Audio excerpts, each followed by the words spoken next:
Ready? Okay. Then Gab, Christoffer, stage is you. Okay, thank you. So let me, I don't know, Christopher, do you want to share the screen or should I share the screen?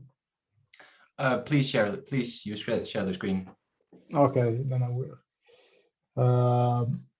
Right, give me a sec. Oops. Okay, great. Right. Brilliant. Okay, so thank you guys for joining. Today we will talk about the address space integrity of the Linux kernel, and more specifically, what are the properties of the Linux kernel that support the integrity of the processes address space where they run in user mode as well as in kernel mode. Okay. And so for today, we have Christoffer. So he's a senior software engineer working for Red Hat, and is the main driver of this investigation that we first conducted internally within Red Hat, and that was presented in the last couple of weeks, I think, in the respectively in the OSEP working group as well as in the Linux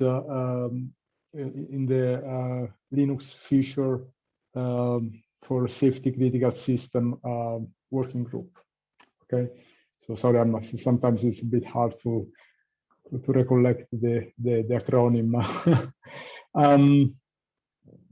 Okay, so some introduction. So as you know, I don't know if you joined the presentation that yesterday was given by myself and Daniel, but so yesterday, you know, we touched a bit on timing requirements of an operating system, and on possibility to monitor these timing requirements. So and usually, you know, for a safety application, especially for those safety applications that that work periodically on a safety cycle, it is possible, you know, to monitor the on-time completion of such workloads by using some simple external safety mechanisms, like a watchdog, right? So an ASIL-rated watchdog would be able, you know, to fully detect any violation of hard real-time requirements. Okay. Also, like if we look at the data integrity during the communication between the two safety critical software elements, sometimes, you know, what we can do, we can encapsulate the data using an end-to-end protocol, okay, that are also known as black channel mechanisms. Okay, so for example, if we have an ASIL-B process that is, you know, communicating with another ASIL-B process, we can use, you know, we can encapsulate the data using an end-to-end protocol. So we don't care, you know, what is the stack through which this data pass, because we know that any failure, you know, could be detected using, you know, a CRC check or a sequence number, so that, you know, we can have, like, we can detect a missed package or a corrupted package. Okay. However, as you know, there is a property, you know, when it comes to the corruption of the process address space, or to the corruption of the kernel address space, you know, there aren't, you know, effective measures that, you know, that we can put in place usually. Okay, and I think that, you know, this is probably the capability of an operating system to guarantee the integrity and the exclusiveness of a process allocated address space running in user mode as well as in kernel mode. This is probably, the most important property for an ASIL rated operating system. Okay, and actually, so this session is focused, on the investigation. So the key question here, what we're trying to answer is, what are the properties of the operating system that are supporting the integrity and the exclusiveness of this process address space? Okay, and especially when it comes to the Linux kernel, what is the most critical code that is involved in such, in supporting such properties? Okay, and here, so what we are doing, we are indeed, with respect to this investigation, we are making some assumptions. Okay, a very important assumption is the hardware is assumed to be systematic capable. Okay, so our focus is, is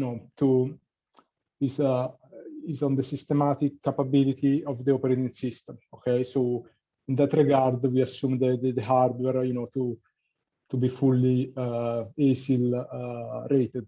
Okay, so that we can trust the hardware. Okay, we don't need to take into consideration systematic failure of the hardware, or random failure, hardware random failures. Okay.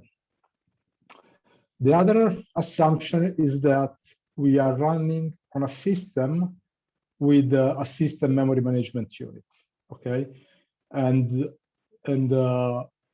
I mean, right now, most of the complex functional safety system, especially those where Linux could be,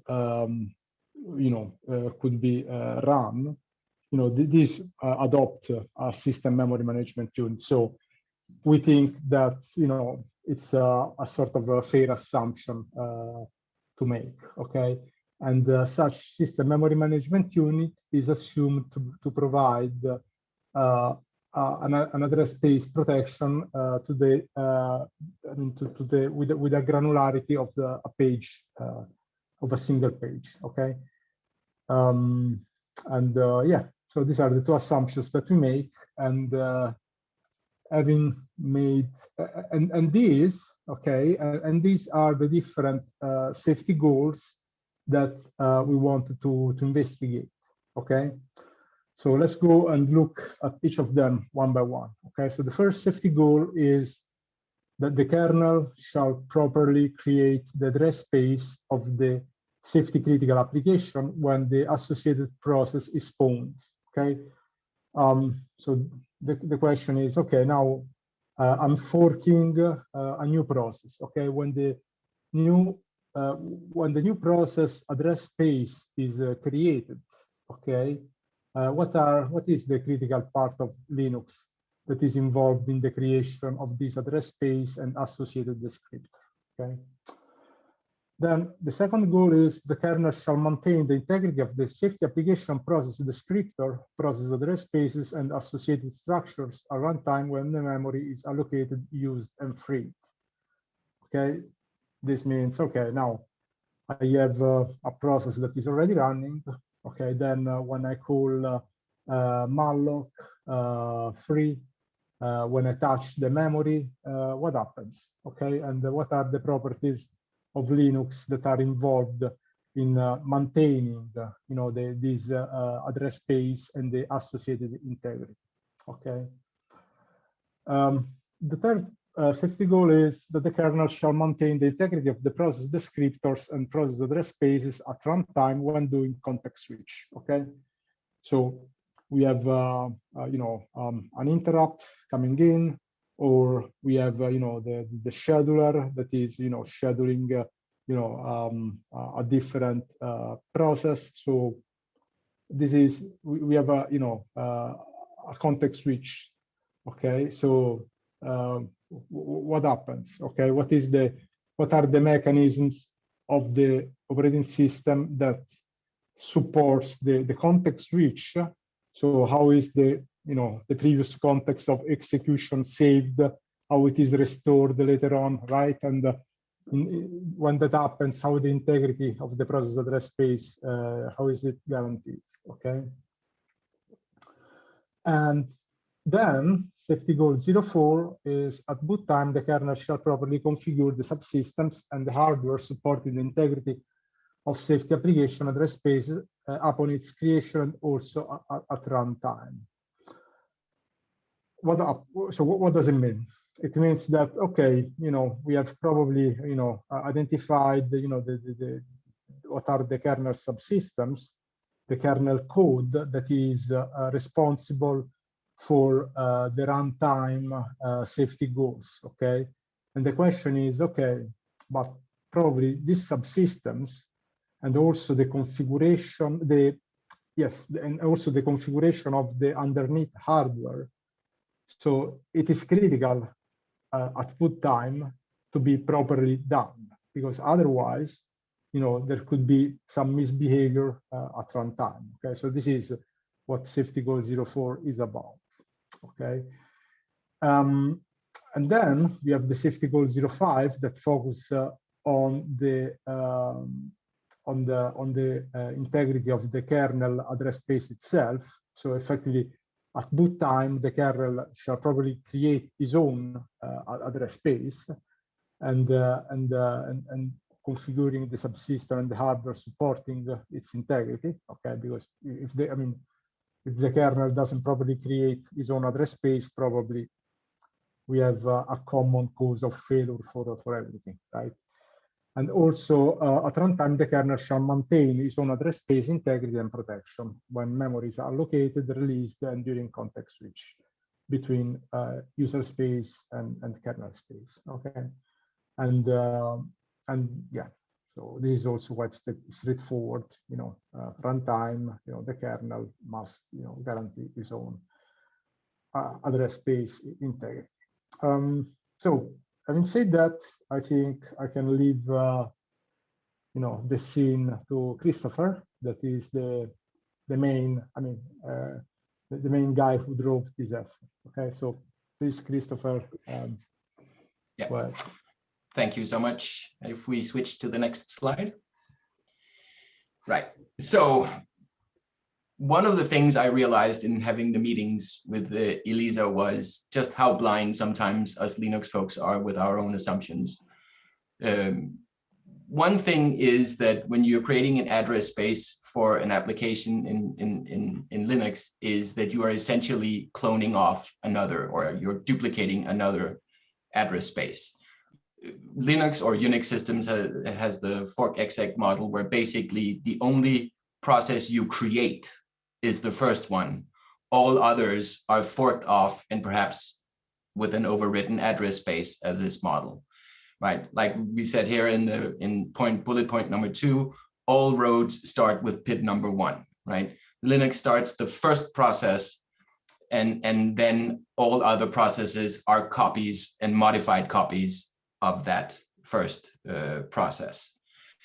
But the thing is, in Linux, when we should first take a look at what actually defines a process. And in this case, in case of Linux, well, essentially the address space is the definition of a process. You can have multiple threads of control, but they all have to be in the same memory space to be the same process. So essentially, we'll get that later too when we start looking at the internal structures. But as you can see, basically the concept this all revolves around is the address space representation inside the Linux kernel, and how others connect and interact with it is what we're investigating. Right. So when we're talking about creating the address space of a safety application, there are two things. One, process number 1. And the other one is how do we split off into the other ones, and what is the impact on address space from there? And in Linux, what we have tried to do here in this document and also in this presentation is to find a level of sort of information where we're not overburdening you, but we're giving you enough information to go investigate the relevant portions yourself. And that's the reason why we say here that all roads lead to kernel clone. And all roads are not leading to Rome, but they are leading to kernel clone in this particular case. And so no matter what interface you use in Linux to start off new processes or threads, you will end up in kernel clone, full stop. Which means that there is one and only one place where you go and look to see, is this being maintained sort of properly? And then you can follow the threads from there. So if we go to the next slide, we've tried to visually illustrate this. These are the functions inside the Linux kernel. Not all of them, of course, but again, we've tried to find the right level of information as it relates to sort of address space. As you can see here on the left one starts a process, and on the right, you will see that the kernel clone will start a thread. And the interesting part of it here is this duplicate function, right? That is the one function that takes one address space and then makes a copy on write version of it for another process. Should you go and send in Linux kernel, there's a flag called virtual memory clone, which means it's a little bit, you have to think about it the other way. It's not cloning the address space. It is starting in the view of the same address space in the sense, right? So it's a slightly backwards terminology, but what VM clone means is stay in the same address space, which means not a new process. Whereas if you don't have it, it means start a new process. And when you have that flag, you can see in the document, there's a one-line if sentence that says, you know, if VM clone is not set, we proceed on to duplicate and it really is as short and simple as that. And the other things here are basically these copy functions and duplicate functions are duplicating and copying the metadata for the process inside Linux. But you should be aware that there's a split between these metadata structures here and the page tables. But we'll get back to that later, because two processes can share, for instance, a read-only page, and all processes in Linux can share that one page. Just think of the C library, glibc. It's going to be used by the process number one, and it's going to be probably used by most other processes, which means that you will have an element of these pages that exist in multiple processes. But that is where we'll get back to that a little bit later, where Linux's copy on write mechanism for pages ensures the integrity of them. If we move on to the next. Right. There's also, what we're trying to do is trying to look at the integrity of the address space when doing allocation and deallocation, right? So again, like we said before, like the address space here is the process, but it does link to multiple threads of control. In Linux, they're called tasks. You'll see a little sort of dual terminology here between task and thread in the Linux world, but I'll make sure to point that out when it happens. And basically, when we're looking at the application space, there are three main areas that are really interesting: stack, heap, and then a middle section called memory mapped. Stack and heap, I think most of us know from our education, from our early days of going to university. Memory mapped is a slightly more specialized functions where you can access things through memory that are not necessarily just memory things. It could be memory mapped files. It could be, it's how shared libraries are linked into a process, etc. And then of course there's the heap. And obviously the memory mappings are explicitly done. They're mapped, unmapped, remapped very, very explicitly in the middle of the address space, the virtual address space, which we'll get back to in a minute. Whereas stacks are almost entirely dynamic in the sense that Obviously, there can be more than one stack in a process because every thread in a process needs its own stack. Whereas there's only one shared memory mapped area and a shared heap, right? And the memory mapped areas and the heap are explicitly adjusted in the sense that memory map, memory unmap, memory remap, and then in the case of the heap, it is the break function or sbreak. What it basically does, we'll show that later in a graph here, but basically the heap grows in one direction and the stack grows in the other direction. Depends a little bit on the architecture of which one grows up and which one grows down, but they're basically placed at each end. And what break does is just increase the size of the heap, right? So you just move the pointer that is where it is valid. If we take the next slide, I'm just going to quickly go through the allocations here in the process here, and then we'll go back to the process space. Some of the structures inside the Linux kernel that you will see that relates to address space integrity are these structures here. Task just means thread. Thread and task in Linux is the same word. It is a thread of control, right? With register state and all of these things. And here we get to the main point. In the middle is the struct.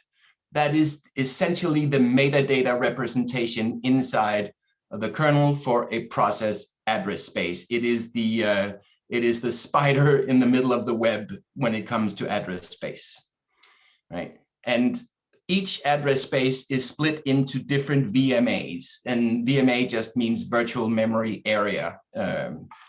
For instance, these areas can have different properties. Some of them can be read-only. Think code segments in a process. They are obviously read-only, but they should be read-only, or read-only and execute should be the code segment, right? Whereas, for instance, heap or stack would obviously need to be both read-write, but definitely not execute, right? Executing code from stack is you know, you can do it in some systems, but you know, that's not a very nice thing to do.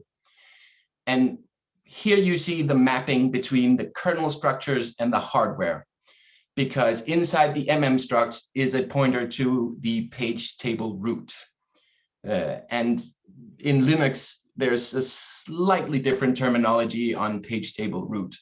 It's called page global directory. So basically the levels have different names in the tree that forms these page tables. But the sort of, if we're going with operating system terminology, as you would find in books, it would be the page table root.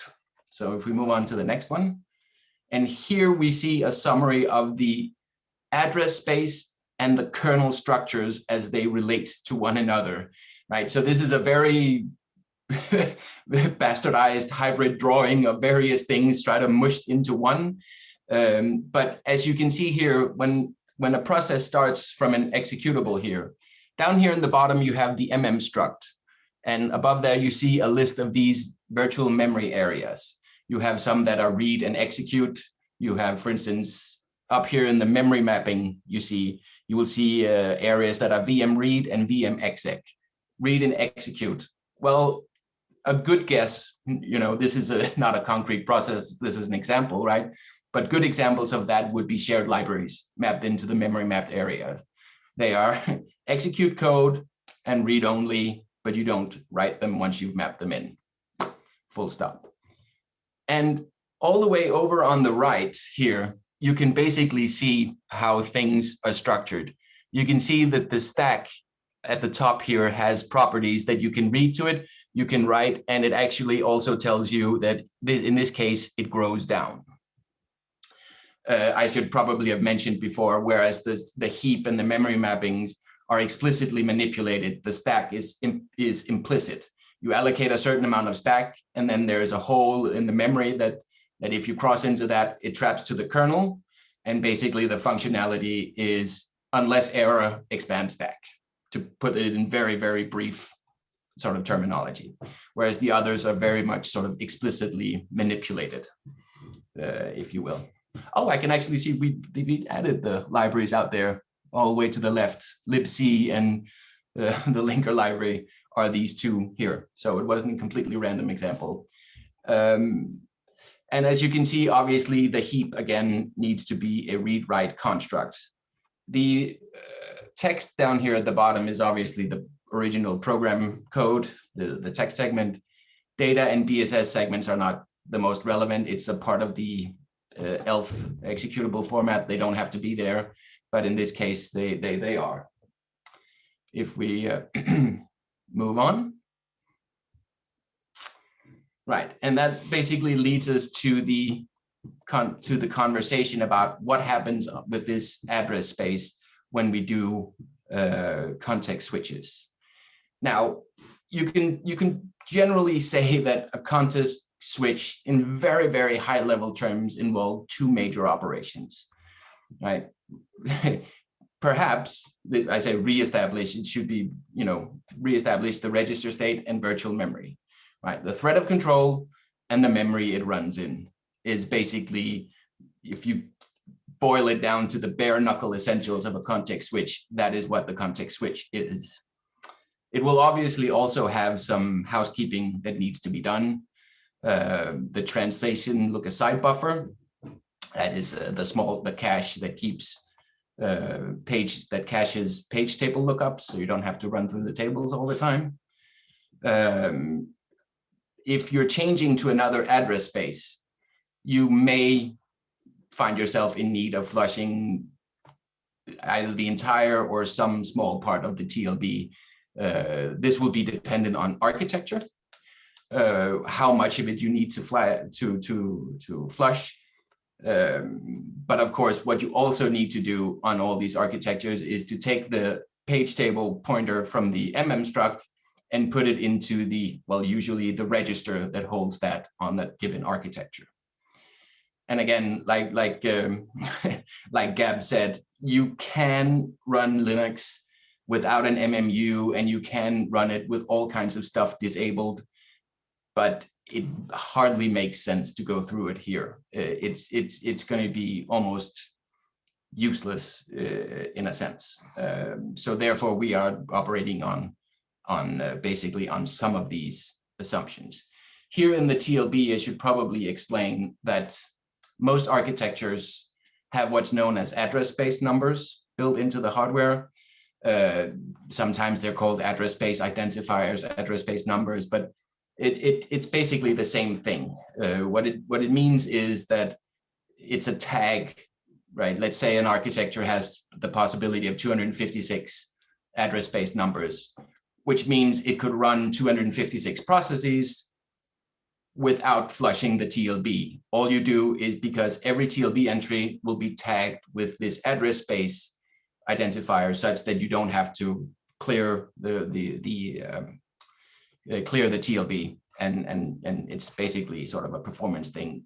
It also does give a small quirk later when we move on to the kernel threads. We're obviously here in the first three safety goals. We are talking about user space processes, but we are also going to have to talk about the kernel space, and there we're going to have to talk about a slight quirk on those address space numbers, which is going to be a little hard to understand, but once you get through it, it's going to make a lot of sense. If we move on. All right, so now we're actually sort of, if we switch to kernel mode, and that's what we've done here on the last three goals, right? The first three were about the user space, about maintaining address space integrity in user space, and now we've moved to sort of kernel space to discuss it. And one of those things that we've done is to go through what basically is the startup process. Because in Linux, the kernel itself runs on virtual memory. It does not run on physical memory. It has access to physical memory. It can access physical memory, but it runs on virtual addresses. And what happens in kernel space is at the very, very, very start, as soon as possible, the kernel flips to running on virtual memory. The reason why you would really want to run on virtual memory inside the kernel is that then you get all kinds of protections. You can set up a kind of protections in the MMU, right? The memory management unit will be capable of setting up, for instance, faulting memory holes if something is accessed and things like that. It comes with a whole host of advantages that physical memory would never be able to provide. But if we take the short steps first, the purplish to begin with are very much sort of hardware focused. Then we get to the virtual memory and then the rest. That's the sort of color coding here. But what happens when Linux boots off is the first thing that happens is that you get a handoff from the bootloader or the firmware or however you end up jumping into the kernel. Typically, it would be a bootloader of some sorts that you would do. Some embedded systems, jump straight from firmware into kernel, but basically there is some sort of handoff to the kernel at this point. The second step, and I should remind you here that we are not a lot of instructions into the actual kernel at this point. This is the very, very, very, very beginning. The next step is hardware discovery. For instance, reading things from the firmware. In a lot of hardware of today's hardware, basically you talk to the UEFI and you get all kinds of information about how the hardware looks, size of the memory, how many CPUs, all of that stuff. And the second or the nanosecond after that memory is read, virtual memory is essentially set up in the kernel. And the way it works is that there's a static mapping of the entire physical address space, but as virtual addresses, which means that you have the protection of the MMU. On some architectures, it is not a one-to-one of physical memory, it's a one-to-one with an offset, but close enough, right? What it basically means is the kernel never has to go through page tables. It can always just, the hardware can calculate the addresses without lookups, right? But there is a mapping of the whole physical memory, but as virtual memory. And the second after that is set up, the kernel switches and runs on virtual memory. After that, we sort of get into you could call it the rest of the startup, right? Until step 4, we've been running on the boot CPU and only the boot CPU. We have to obviously spin up the rest of the CPUs, enable the general interrupt controller, the JIC, which may be a little sort of too much kernel slang, but the general interrupt controller. And then obviously we move on to initializing peripherals, subsystems, etc., etc. If we move on. Right. So here's the thing. Inside the kernel, you have a full view of memory, right? That is why the kernel is an interesting thing to investigate, because it basically sets up its own protections in a sense. It is trying to protect itself from itself, right? Or at least people making mistakes in that sense, right? So like I said, the first thing we do is we switch to a full view of the memory in a virtual sense. But since we are running now on virtual memory, we obviously have some options. Particularly, one of the most useful options is that of putting in faulting memory holes, in the sense that if a piece of, even if it's the kernel trying to access a piece of virtual memory with a memory hole, you will get a trap. And you can deal with the fact that this is a trap. You have to deal with an error situation here. Or perhaps, perhaps it's not an error situation, but basically you've hit a hole and you need to deal with it, right? So, but this will depend on how you configure the kernel at compile time. That is, what options do you compile the kernel with? For instance, there are a lot of options that put these faulting memory holes around allocations inside the kernel. For instance, such that if it runs over into a place it shouldn't have been, the kernel itself will find out that, oh, something went wrong here, this is bad.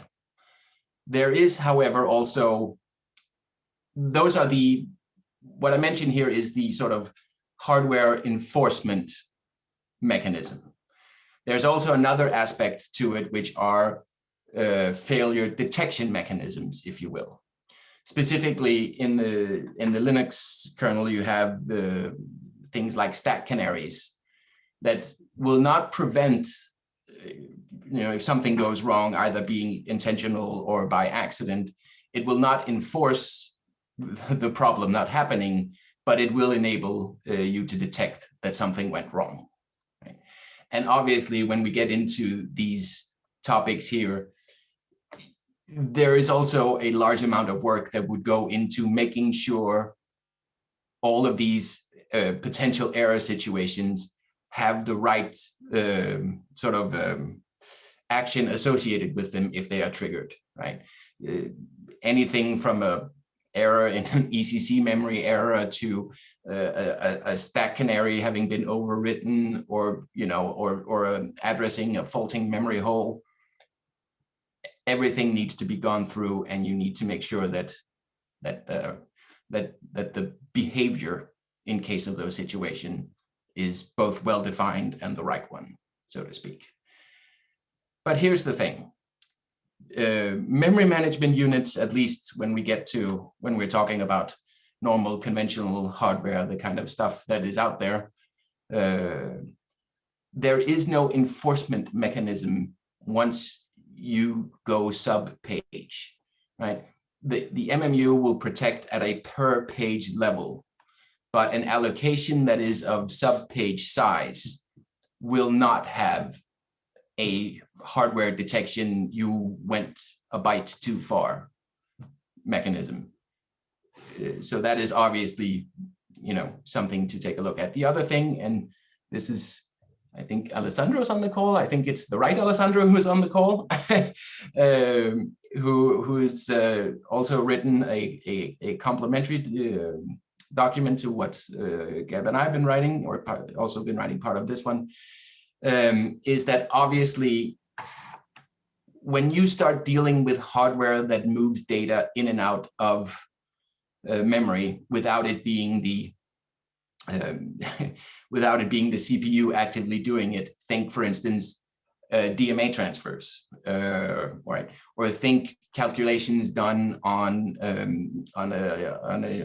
GPU, for instance, right? You have these issues where data goes back and forth. Now, some architectures will have an explicit I/O memory management unit, which is good. And I think the architectures, at least that we're looking at here for Gabs and our project here, will obviously be the ones that will have these. But again, we have to realize that even I/O MMUs operate at a page level, not a sub-page level. So there is something to look at and investigate. It will basically be, you can put this into two categories, right? Hardware protection and software, either detection or software quality in maintaining that nothing sort of bad happens. So obviously it doesn't cover everything because, well, it's not a purpose-built hardware, right? It's generic hardware that we're trying to get to use for a given purpose here. So if we move on to safety goal number 6. Just quick time check, Chris. We have 5 minutes left, so maybe if we can start. I will pick up the pace. All right. Thank you. Okay. Right. Basically, you can think of the context switching in kernel address space a lot like safety goal 4, except you don't have quite the same sort of protections because, again, you have this full view of memory, so that there is this increased need for faulting memory holes, for checking the quality of things and making sure you do everything you can through these small. Actually, in Linux, all of this, when it comes to the software, are some small, easy to understand, simple interfaces. And that's a really good thing, because the kernel is really structured to have these single entry points such that you don't have to go looking at all over the kernel to find this. Right. So obviously allocation and deallocation needs to be handled in the kernel as well. Let's quickly move on. Right. So do you want to do the summary, Gab, or? Yes. Right. Okay. So yes, I will quickly summarize. So I mean, from what we looked at, the summary is that upon process creation, kernel clone and dupe they play a significant role in setting up the address space metadata. And we have the copy on write mechanism that is invoked by the page fault handler, that play a significant role, in reserving the physical memory once the memory is touched, okay, and in programming also the page table entries of the MMU in doing so. And during the program execution, including allocation and mapping of physical memory, the stack and heap protectors mechanisms could play a role in mitigating, address space corruption. During context switch, critical actions to avoid address space corruption are memory barriers, TLB flash, and page table root pointer stop. Boot time, one of the critical tasks of the kernel is to detect address space corruption is the appropriate configuration of the MMU, that is the main hardware protection mechanism that we rely on. And also the kernel address space is protected by the MMU. And for optimization reason, the kernel threads task struct borrow the pointers from the previously scheduled threads. And this is, one of the points that we need to investigate deeper, on what are the possible answers in that regard. And so next steps. So this is, to let you know what we are doing. So the current investigation, this has been translated into a pull request for the Linux feature for safety critical system working group. And we are holding a technical discussion there. So this is the working group led by Elana. In parallel, in the OSCP working group that is led by Paul, we are creating a context, an assumed context, okay? So the first step would be to define assumed safety requirement and architectural assumption. And we need to start conducting the safety analysis. And the safety analysis is the way, this is the tool that would allow us to understand where we need more architectural details. So effectively, the safety analysis drive the investigation, the technical investigation will continue in the Linux feature for safety critical system working group. Okay, so we have, it's a sort of ping pong, thread between the two working groups. Okay, and as we will, as I said, the first step is to continue this investigation. Once we have a certain degree of maturity, we can well evaluate, to push relevant architectural information in the official Linux, kernel 3. Okay, and I think that, so unfortunately we are the time is over. So, but I hope to. So, unfortunately, we don't have time to take questions. But I hope to see you, whoever is interested in the working group, or please you can send offline some emails with questions on the Linux mailing list, or the more appropriate ways in the ELISA mailing list. Okay, so. Thank you, everybody. Thank you, Christoffer. And yeah, I hope you will come and join for the next session. Okay. Thank you, guys.